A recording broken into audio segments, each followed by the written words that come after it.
Би таны нэг одоо энэ коронавирустай холбогдолтой нэг бичлэг оруулсан байсан нэг харсан л та. Тэрийг бас хүмүүс манаас үзээгүй хараагүй хүмүүс байж магадгүй. Дэлхийн нийтийг хамарсан маш том аюултай зүйл болчихлоо шүү дээ.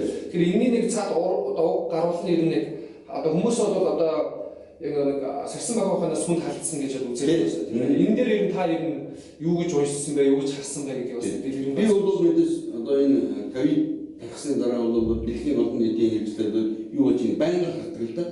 Тэгээд энэ дээр бол би бичсэн байгаа миний интернет дээр энийг бол Америкт байдаг Техас мужид нь байдаг.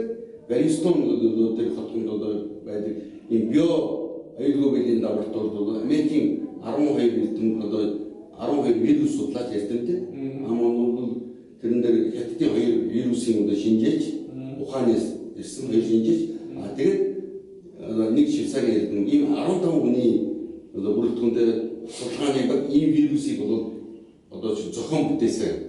Яг би зохион бүтээсэн гэж ярьж байгаа ямар нэгэн байгалийн вирус мутац дээр ордог бол маш урт удаан хугацаанд болдог. Энийг бол бүр 15 онд бол туршаа хамгийн гол нь SARS одоо мэдчихсэн 2003 онд хятад бол тархсан SARS гэдэг бол ханиад тэр бол агаал төсгийн замаар хүнд галтдаг. Агаалт бол одоо хүн найдаа барих амьсгалагч заавал агаалт бол одоо нүдэн таригдахгүй тийм жижиг одоо агарын мөнгөлгүүд үсэг тэр нь бол хүний амьсгалж байгаа агаалтаа ороод хамрагдсан одоо састас ханиад үүдэг.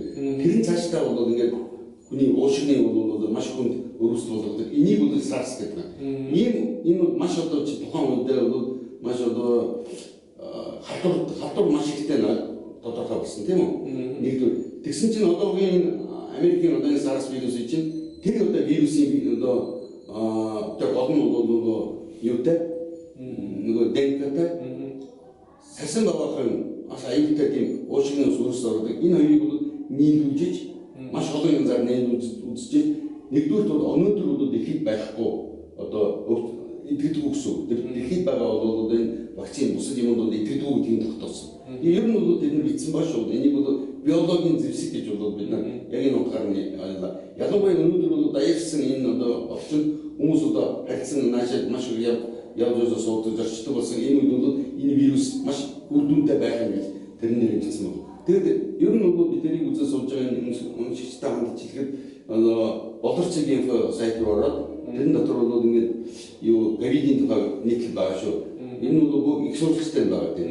Англиар бичсэн бол ингээд тэр судалгааны ажлын абстрактын бүх юмуд байгаа байхгүй. Энийг бол ойлгох юм.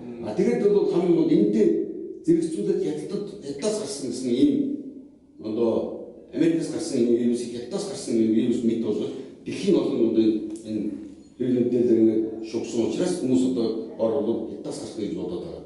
Хятад бол өөрөө маш одоо хацуу амархан дарж байгаа тийм үү? Нөгөө Америкч чинь өөрөө очоод Америкч болон тэрэн дотор байж байгаа Америкийн төлөө биш байхгүй юу? Цаашдын ус. Одоо бол хэсэг бүлэг одоо ингэ эрдэмтэн тийм хөлсний одоо энэ үнээр одоо бий боловчд ингэж хүмүүсийн нөгөө улсуудаа одоо улсууд нөгөө энийг захиалж байгаа энэ бол бүлэглэлтэй Трампын эсрэг бүлэглэлтэй энэ чинь Америкийн нэгдсэн улсын ардсан намын бүлэглэл байхгүй бол эдний ард бол бүх одоо энэ санхүүгийн том олигархууд том банкуд байдаг санхүүгийн том нэгдлүүд байдаг эдний хийж байгаа зүйл байхгүй бол бид нар чинь бол одоо хятадыг бол эдийн засгаар өнөхөр бол гүцгээ байсан. Хоёрдугаар зэвсгэлээр бол Оросын холбооны улсыг гүцгээ байсан.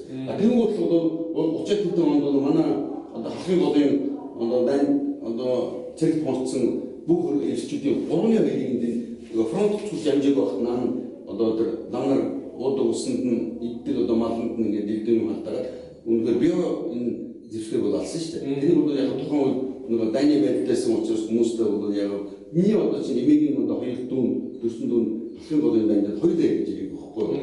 Энийг бол бид нар бол одоо ингээд би бол үзэхдээ бол Монгол улс түүхэнд хоёр дахь удаага бол ийм биологийн дайны энэ зэвсгтүүд өртөж байна гэж байна. Тийм учраас ер нь бүх юм чинь хойлтой учир утгатай.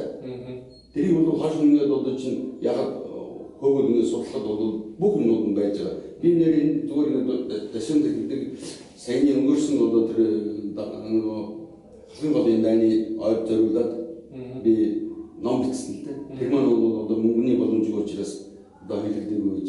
Ер нь тэрийг бол би одоо уншигчтай өргөнэ гэж амлаа.